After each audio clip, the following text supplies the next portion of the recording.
Hello. So guys, काफ़ी दिनों बाद मैं वीडियो बना रहा हूँ। रीज़न बीइंग कि कुछ थोड़ा सा बिज़ी हो गया था और कुछ लोगों ने मुझे सजेस्ट किया कि एडब्ल्यूएस पढ़ा तो रहे हो बट खुद के एडब्ल्यूएस सर्टिफाइड हो। तो मैंने सोचा कि पहले अपना ही सर्टिफिकेट पूरा कर लिया जाए। So basically I was preparing for my AWS certification and I did that. तो मैं वो शेयर कर दूँगा सर्टिफिकेट। सो अब जो मैं पढ़ा रहा हूँ उससे पढ़कर आप भी सर्टिफिकेट ले सकते हो, क्योंकि मैं खुद उसी से पढ़कर सर्टिफिकेट लेके आपके सामने बैठा हूँ। सो ये चलो मैं दिखा देता हूँ सर्टिफिकेट। सो ये रहा मेरा सर्टिफिकेट। 8 जुलाई को मैंने किया है और उसके बाद और भी चीज़ें कर रहा था। सो एक इम्पॉर्टेंट टॉपिक पे मैं वीडियो बनाना चाह रहा था बहुत दिन से, और आई थिंक ये सही टाइम है बनाने का, क्योंकि एक आर्टिकल पीछे दिख रहा होगा आपको, ये that bosses are using silent layoff and quiet firing to get rid of employees. So obviously it would backfire, but हो क्या रहा है मार्केट में, ये टर्म बहुत चल रही है आजकल, साइलेंट ले ऑफ। सो मैं कुछ रियल एक्सपीरियंस शेयर करना चाह रहा हूँ कि एक्चुअली हो क्या रहा है, इससे डरना चाहिए, इससे कैसे बचना चाहिए, और या ये सेवरेंस पैकेज क्या होता है। कुछ टर्म्स ऐसी होती हैं जो साइलेंट ले ऑफ में बहुत यूज़ हो रही हैं और शायद किसी को पता भी नहीं है जो फॉलो नहीं कर रहा, क्योंकि मैं फॉलो करता हूँ तो चीज़ें पता चलती है कि actually IT, specifically IT field में हो क्या रहा है। सो याद होगा कोविड के टाइम पे आईटी में बूम आया था। तो उसमें क्या हो रहा था कि जिसको जो सैलरी चाहिए उसको वो सैलरी मिल रही थी, और आईटी में सब इधर से उधर स्विच कर रहे थे, और मुंह मांगी कीमत जिसको बोलते हैं ना, वो मिल रही थी उसको। दबा के हायरिंग हुई। एम्प्लॉयर जो है उनने इतने हायर कर लिए कि हम को वर्कफोर्स की कमी ना पड़ जाए। हमारा जो वर्कफोर्स है वो कम नहीं होना चाहिए, क्योंकि काम बहुत था और उनको सब चीज़ें ऑनलाइन आ रही थी, तो उनको सब चीज़ें जल्दी करनी थी। तो क्लाइंट्स थे, काम था, लोग थे, पैसा था, सब सही चल रहा था। अब जब ये सिनेरियो खत्म हुआ कोविड के बाद, तो धीरे-धीरे काम भी धीरे-धीरे कम हुआ, और यूरोप और इस सब वेस्टर्न कंट्रीज़ में रिसेशन तो आ ही रहा है। तो उसकी वजह से क्या हो रहा है कि क्लाइंट्स हैं नहीं, नए प्रोजेक्ट्स आ नहीं रहे। पुराने प्रोजेक्ट जो चल रहे हैं वो चल रहे हैं, और अगर वो खत्म हो रहे हैं तो बच्चे बेंच पे आ जा रहे हैं। आई थिंक बेंच ही बोलते हैं उसको, कंपनी में अलग-अलग टर्म होते हैं। तो सर्विस बेस में तो बेंच बोलते हैं। तो बेंच पे आते हैं, उनको बोला जाता है दूसरा प्रोजेक्ट ढूँढो, दूसरा प्रोजेक्ट नहीं मिलता, तो अब उनके साथ क्या किया जाए? जब मैंने करियर की स्टार्ट किया था ना अपना, तो मैंने देखा है कि 1-1 साल तक बच्चे बेंच पे बैठे थे, फ्री सैलरी खा रहे थे, ठीक। बट अब सिनेरियो चेंज हो गया। अब सिनेरियो क्या चल रहा है कि कुछ दिन मिलते हैं और कुछ दिन के बाद एचआर आपके पीछे पड़ जाता है कि प्रोजेक्ट लेके दो, नहीं तो रिज़ाइन करो। अब रिज़ाइन करो क्यों बोलता है वो? क्योंकि अगर वो खुद से रिज़ाइन करेंगे तो अ, वैलिड रीज़न देना पड़ेगा उनको कि हाँ, हम आपको क्यों निकाल रहे हैं। तो होता क्या है कि जहाँ भी देखोगे सब मिलेगा, 90,000 employees already lost jobs in 2014 facing silent layoff. So अब मैं एक रियल लाइफ सिनेरियो बताता हूँ। मेरा एक दोस्त है जिसका साइलेंट ले ऑफ हुआ है, ठीक है। ऑब्वियसली वो मेरी कंपनी में नहीं है, बट जिस कंपनी में है उसका साइलेंट ले ऑफ हुआ है। क्या हुआ कि वो बेंच पर भी नहीं था, वो प्रोजेक्ट में था, बट जो क्लाइंट है उसने कहा कि हमें दूसरा रिसोर्स दो जो कि कम पैसे चार्ज कर सको उसके लिए आप, मतलब बेसिकली उससे एक नीचे के लेवल का उनको रिसोर्स चाहिए था। सो मैं यहाँ पे डिस्क्लोज कुछ नहीं करूँगा नाम वगैरह। तो क्लाइंट ने जब ऐसा बोला तो ऑब्वियसली कंपनी ने उनको दूसरा रिसोर्स दिया, और वो रिसोर्स प्रोजेक्ट से निकल कर बेंच पर आ गया। और एचआर्स ने उसको, क्योंकि एक होता है सर्विस बेस में आपके पास बहुत सारे क्लाइंट होते हैं, बट कुछ कंपनीज होती है प्रोडक्ट बेस, जिनके पास अपना एक प्रोडक्ट होता है, या एक दो प्रोडक्ट होते हैं, या उसी प्रोडक्ट पे वो काम कर रहे होते हैं। और कुछ होती है प्रोडक्ट कम सर्विस बेस, जो अपने प्रोडक्ट भी बनाते हैं और सर्विसेज भी देते हैं। सो कुछ ऐसा ही था। उसको एचआर ने बोला कि we don't have project, so you do one thing. उसको पहले फेस टू फेस बुलाया था, और अंदर क्या डिस्कशन हुई थी उसने मुझसे बैठकर सब बताया था। तो अंदर जाता है, दो एचआर बैठे हैं, एक लेडी थी, एक जेंट्स।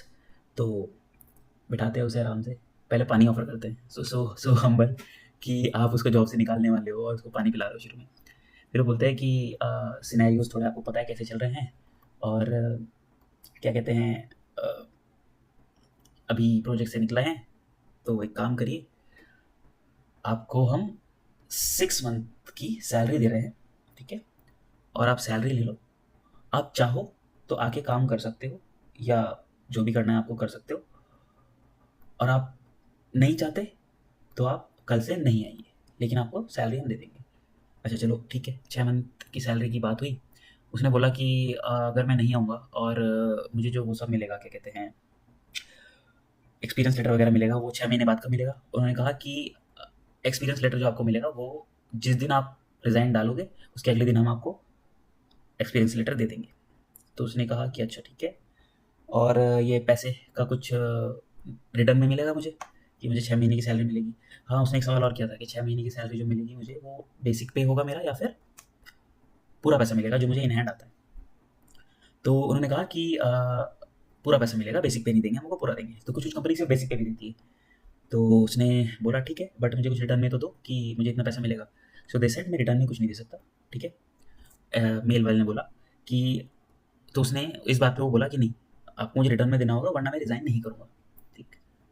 तो थोड़ी आर्गुमेंट हीटेड अप हो गई थी वहाँ पर। तो उसने बोला कि अल्टीमेटली उन्होंने अपनी टोन चेंज करके फिर ये कहा कि अगर आप रिज़ाइन नहीं करोगे तो हम आपको निकाल देंगे, और जब हम आपको निकालेंगे तो हम आपको सेवरेंस नहीं देंगे। सेवरेंस क्या होता है मैंने बताया, सेवरेंस पैसे, कुछ एक्स्ट्रा महीनों के पैसे दे देते हैं ताकि आप सर्वाइव कर सको एटलीस्ट, क्योंकि लोगों के लोन चल रहे होते हैं, लोगों की प्लानिंग होती है 2-3 महीने बाद की कि भाई मेरी इतनी सैलरी है, इस हिसाब से मुझे यहाँ जाना है, मुझे यहाँ घूमना है, मुझे ये खरीदना है, मुझे वो करना है, सब कुछ सेटअप होता है। बट अल्टीमेटली जब उनको निकाल देते हैं तो एटलीस्ट इतनी ह्यूमैनिटी बची है कि सेवरेंस पैकेज ऑफर कर रहे हैं। कुछ कंपनी 3 महीने कर रही है, कुछ 2 का कर रही है, कुछ 4 का कर रही है, कुछ 6 का कर रही है। तो अब ये बात हुई, तो उसने कहा ठीक है मैं आपको बताता हूँ। उन्होंने कहा नहीं, डिसीजन यही लो और अभी लो जो भी आपको करना है। अगर आपको अभी रिज़ाइन करना है, ठीक है, तो यहीं पे बैठ कर रिज़ाइन करो, और अगले दिन से आप चाहते हो तो मत आओ, ठीक है? उसने कहा कि मुझे डिस्कस करने दो किसी से कॉल कर कुछ। उसको मना कर दिया, नहीं, नहीं कर सकते। उसके पास कोई चॉइस नहीं थी उस वक़्त, तो उस बंदे ने रिज़ाइन कर दिया, उसी वक़्त रिज़ाइन कर दिया, और सिर्फ़ इस बात पे कि हाँ, उसके पास पैसे आएँगे। ऑल्दो 18 दिन बाद उसको सारे पैसे आ गए, ठीक है? बट द थिंग इज़, अच्छा उसके साथ कुछ अच्छा हुआ। तो बेसिकली मैं इसमें ये भी बताना चाहता हूँ कि इस चीज़ से डरना चाहिए या नहीं डरना चाहिए, कि अगर आपको एकदम से एचआर बोलता है कि यू आर फायर्ड, तो क्या सब खत्म? तो एक्चुअली नहीं, उसका रीज़न मैं बताता हूँ।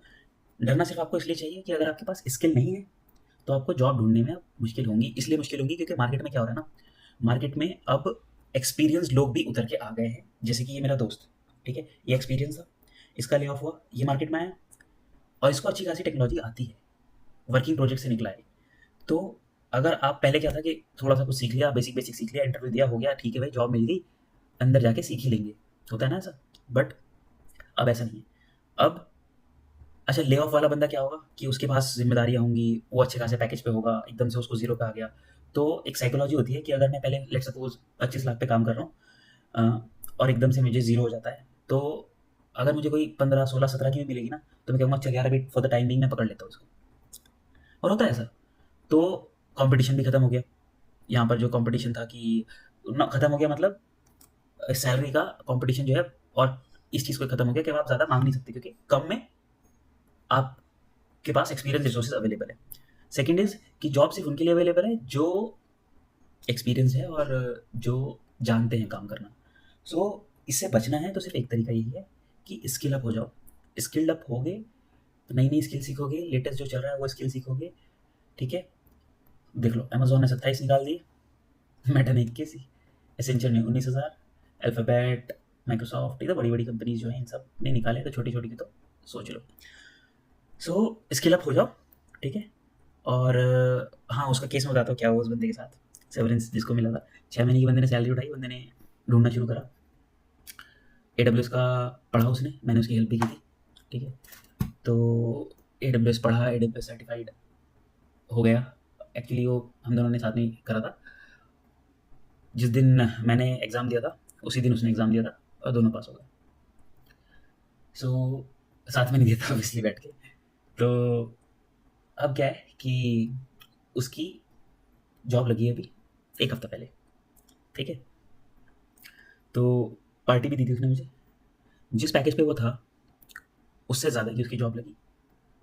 उसको 6 महीने का एक्स्ट्रा पैसा ही मिला, जिसमें उसने सिर्फ़ अभी 1 महीना ही हुआ था उसको ऑलमोस्ट, 1 से डेढ़ महीना, और उसकी दूसरी जॉब उसको मिल गई है। दूसरी जॉब भी उसने कहा कि मैं आराम से लूँगा, तो वो इस महीने पूरा आराम करने वाला है और उसके नेक्स्ट मंथ वो जॉइन करने वाला है।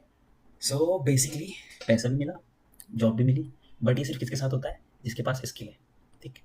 और ये जो पहली चीज़ बोल रहे थे ना कि कैन इट बैकफायर, ऑब्वियसली ये बैकफायर तो करेगा, क्योंकि आप जब निकाल रहे हो ना, पता है एचआर का क्या होता है? एचआर टेक्निकल तो होता नहीं, उनको बस ये चीज़ें पता होती है कि हाँ हमें इसको निकालना है, हमें इसको रखना है, कुछ नहीं सुनते, कुछ भी नहीं सुनते, कुछ भी बहाना दे दो। उसने मुझे बताया था दोस्त ने, मैंने बहुत कुछ बोला उनको, मैंने पीछे के सब कुछ दिखाया कि मैंने क्या क्या अचीवमेंट, मेरी क्या क्या अचीवमेंट है और क्या क्या है, कुछ नहीं सुनते वो बंदे। मतलब एचआर होना इज़ लाइक सारे इमोशंस उनके पता नहीं कैसे होते हैं, आई डोंट नो। और उसके बाद निकाल देते हैं, सिंपल। टेक्निकल तो होते नहीं है, तो अब उनको ये नहीं पता कि वो अच्छे रिसोर्स को निकाल रहे हैं या बेकार रिसोर्स को निकाल रहे हैं। अगर वो अच्छे रिसोर्स को निकाल रहे हैं और आगे जाकर, अगर ऐसा तो है नहीं मार्केट हमेशा खराब रहेगी, जब आगे जाके मार्केट ठीक होगी, उनको स्किल चाहिए होगी, तो उस कंपनी में वो अच्छा रिसोर्स उनको ढूंढने के लिए शायद उससे ज़्यादा पे करना पड़े। Second is silent lay off होते हैं, इसलिए कंपनी का नाम भी खराब नहीं होता। सो इसके लिए थोड़ा सा वोकल हो जाओ जब साइलेंट ले ऑफ होता है। बहुत सारी साइट्स है जहाँ एनोनिमसली आप शेयर करते हो। फॉर एग्जांपल देखो, एक ही साइट है, ठीक है, यहाँ पर एनोनिमसली आपने, no I don't want to do this, I just want to reload this. So system engineer, now you don't know कि ये सिस्टम इंजीनियर कौन है, एनोनिमस है, ठीक है। ये तो एक प्लेटफॉर्म है, सब जानते हैं ग्लासडोर के बारे में। और भी ऐसे प्लेटफॉर्म है जहाँ पर आप अपना एक्सपीरियंस शेयर कर सकते हो, ताकि लोगों को पता चले कि एक्चुअली हो क्या रहा है और किस कंपनी में हो रहा है, ठीक है। आई वोंट माइंड कि आप कंपनी का नाम भी शेयर कर दो तो, ठीक है, क्योंकि एनोनिमस हो और ये होना चाहिए, कंपनी के बारे में पता चलना चाहिए कि एक्चुअली कंपनी क्या कर रही है, कितनी यूजर सेंट्रिक है, कितनी एम्प्लॉय सेंट्रिक कंपनी, कितना ध्यान देती है अपने एम्प्लॉयज़ पर, ठीक है। So basically this is all about lay off, silent lay off. तो इसमें बचना कैसे है? In the end skill up हो जाओ, स्किल कर, जो भी चल रही है। एक स्किल को सीखने के लिए मुश्किल से मुश्किल 1 महीना लगता है। ढंग से पढ़ोगे, स्किल एक्वायर कर लोगे, तो आगे आराम से जॉब मिल जाएगी। मार्केट में जॉब्स है, इसमें डरने की कोई ज़रूरत नहीं है कि मार्केट में जॉब्स नहीं है। थोड़ा बहुत पे ऊपर नीचे हो जाएगा, इन द एंड अच्छा ही होगा। अगर आपके पास स्किल है, आपके पास नॉलेज है, तो आप कहीं नहीं जा रहे, ठीक है। आपके प्लेट पे रोटी मिलेगी आपको, आपके घर पे, आपके सर पे छत मिल जाएगी, आपको पहनने के लिए कपड़े मिल जाएंगे, and you will do great. But हाँ, जो इस उस पे बैठे हैं कि हाँ एआई वगैरह से पढ़ पढ़ा के, इंटरव्यू दे दे के और कुछ ना कुछ करके जॉब मिल जाएगी, अब ऐसा नहीं होगा। तो पढ़ लो। और पढ़ लो से याद आया कि जो मैंने सारी वीडियोस बीच में रोक दी थी, जिसमें मैं एक सीरीज़ में रिएक्ट पढ़ा रहा था, एक सीरीज़ में मैं जावास्क्रिप्ट पढ़ा रहा था, एक में मैं एडब्ल्यूएस पढ़ा रहा था, और कुछ और सीरीज़ स्टार्ट करने वाला था, बट अभी ये तीनों मैं कंप्लीट करूँगा और उसके बाद देखते हैं क्या होता है। गुड लक एंड पढ़ते रहो।